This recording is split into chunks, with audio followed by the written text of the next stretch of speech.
अस्सलाम वालेकुम। इस वीडियो में मैं आपके साथ शेयर करूंगा कि आप क्लास कैसे क्रिएट करेंगे। क्लास को क्रिएट करने के लिए आप क्लास कीवर्ड यूज करेंगे क्लास। उसके बाद आप राइट करते हैं क्लास का नेम। तो मैंने लिखा स्टूडेंट और कॉलन के बाद मैंने एंटर प्रेस कर दिया।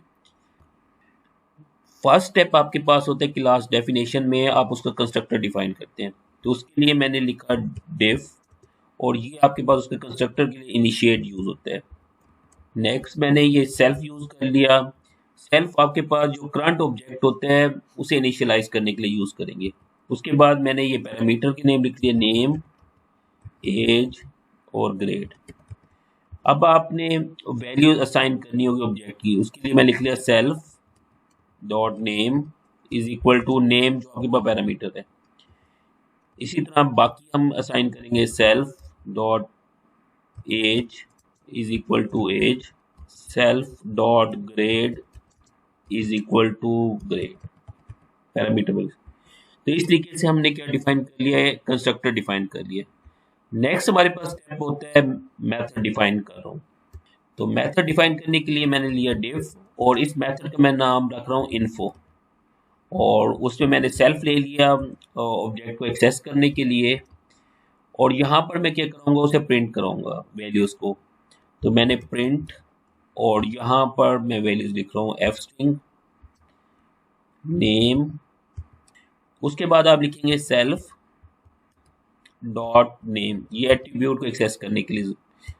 नेक्स्ट मैं एज एट्रीब्यूट एक्सेस करना चाह रहा हूँ, मैं लिखा सेल्फ डॉट एज। थर्ड मैं एक्सेस करना चाह रहा हूँ ग्रेड को।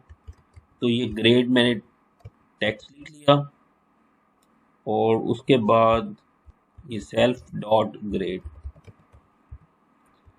तो ये अब हमने क्लास कंस्ट्रक्टर भी डिफाइन कर लिया और उसका मेथड भी डिफाइन कर लिया। ये हमारे पास एक क्लास क्रिएट हो चुकी है जिसमें हम कंस्ट्रक्टर भी हमने डिफाइन कर दिया है और एक मेथड भी। नेक्स्ट स्टेप हमारे पास होता है ऑब्जेक्ट क्रिएट करना किसी भी क्लास का। तो मैं ये ऑब्जेक्ट क्रिएट करना चाह रहा हूँ, मैं लिखा स्टूडेंट 1 और उसके बाद आप लिखते हैं ऑब्जेक्ट क्रिएट करने के लिए क्लास का नेम और उसके आर्गुमेंट्स वैल्यू। मैंने पहला नाम लिख दिया हमजा, ये नेम क्योंकि उसमें है। सेकंड उसकी एज और उसका ग्रेड। अब एक और मैं ऑब्जेक्ट क्रिएट कर रहा हूँ स्टूडेंट 2 के नाम से। तो मैंने वही सेम क्लास का नेम लिखा। अब इसमें मेरे पास आर्गुमेंट की वैल्यू चेंज होगी, मोहम्मद और उसकी एज लिख दी 15 और ये ग्रेड मैंने राइट डाउन कर दिया 10। तो अब हमारे पास ये दो ऑब्जेक्ट हैं, एक स्टूडेंट 1 के नाम से और एक स्टूडेंट 2 के नाम से। अच्छा, थर्ड स्टेप होता है आपके पास कि आपने एक्सेस इसे कैसे करना है। देखिए अब हम क्या कर चुके हैं, एक क्लास क्रिएट कर चुके हैं, उस क्लास के ऑब्जेक्ट क्रिएट कर चुके हैं। अब हमने उन्हें एक्सेस करना है। तो मैं लिखा प्रिंट और सबसे पहले लिखा ऑब्जेक्ट का name student 1 dot attribute name क्या है हमारे पास, नेम।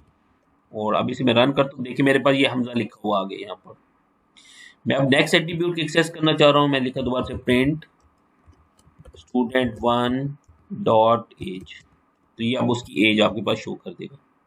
नेक्स्ट स्टेप अब हम क्या करेंगे, मेथड को एक्सेस करेंगे। तो मेथड को एक्सेस करने के लिए आप लिखते हैं ऑब्जेक्ट का नेम स्टूडेंट 1 डॉट और मेथड हमारे पास था इन्फो। तो इस तरीके से आप इसे क्या कर सकते हैं, एक्सेस कर सकते हैं। तो मैंने रन किया, इसे देखें तो आपके पास ये वैल्यू शो कर रहा है नीचे। इसी तरह नेक्स्ट में क्या कर सकता हूँ, जो आपके पास ऑब्जेक्ट 2 है उसका भी मेथड कॉल कर सकते हैं आप। तो मैंने लिखा स्टूडेंट 2 डॉट इन्फो। तो ये देखिए ये आपके पास आउटपुट शो कर रहा है। एंड पे मैं इसे समराइज करूंगा। इस वीडियो में हमने 3 स्टेप परफॉर्म किए। सबसे पहले हमने क्लास को क्रिएट किया। नेक्स्ट स्टेप हमने क्या किया, उसके दो ऑब्जेक्ट क्रिएट किए स्टूडेंट 1 और स्टूडेंट 2 के नाम से। और लास्ट पे हमने उसके एट्रीब्यूट्स और मेथड को एक्सेस किया। थैंक यू, होपफुली ये वीडियो आपके लिए काफ़ी बेनिफिशियल होगी। ओके, अल्लाह हाफिज़।